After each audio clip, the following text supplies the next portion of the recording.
Motorcycle আরোহী কতিপয় দুর্বৃত্ত ইনকিলাব মঞ্চের মুখপাত্র জনাব উসমান হাদির উপর ন্যাক্কারজনক হামলা চালায়। এতে তিনি গুরুতর আহত হয়ে বর্তমানে রাজধানীর একটি বেসরকারি হাসপাতালে চিকিৎসাধীন রয়েছেন।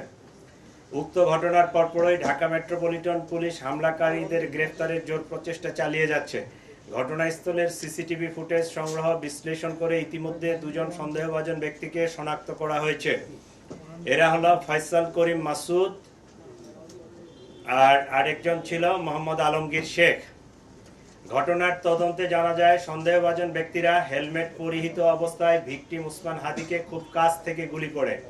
ঘটনার প্রকৃত রহস্য উদ্ঘাটন ও শনাক্তকৃত সন্দেহভাজনদের গ্রেপ্তারের ইতিমধ্যে বিভিন্ন স্থানে অভিযান পরিচালনা করা হয়েছে এবং অভিযান চলমান রয়েছে। সন্দেহভাজন ব্যক্তিরা যেন সীমান্ত পার না হতে পারে সেজন্য তাদের পাসপোর্ট সংগ্রহ করে পাসপোর্ট ব্লক করে দেওয়া হয়েছে। সীমান্তে অতিরিক্ত সতর্কতা জারি করা হয়েছে। এছাড়াও সন্দেহভাজন ব্যক্তিদেরকে গ্রেফতারের সহযোগিতার জন্য গণপ্রজাতন্ত্রী বাংলাদেশ সরকারের পক্ষ থেকে 50 লাখ টাকা পুরস্কার ঘোষণা করা হয়েছে। ইতিমধ্যে শেরপুরের নলিতাবাড়ি এলাকায় অভিযান পরিচালনা করে সীমান্ত দিয়ে লোক পারাপার যারা করে এই জড়িত সন্দেহে আমরা দুইজনকে গ্রেফতার করতে সক্ষম হয়েছি, তাদেরকে নিয়ে আসছি।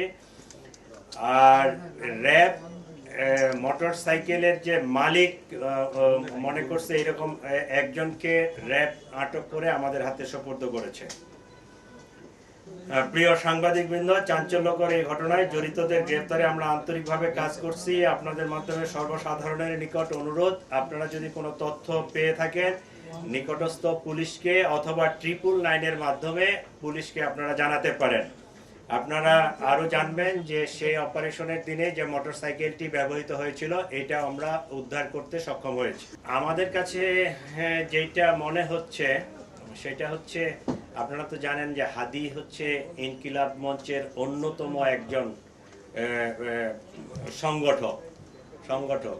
তো এইটার যারা রাইভাল, যারা এটাকে পছন্দ করে নাই, যারা এটার প্রতিপক্ষ, তারাই তাকে টার্গেটেড একটা কিলিং করার জন্য এই হামলাটা করেছে।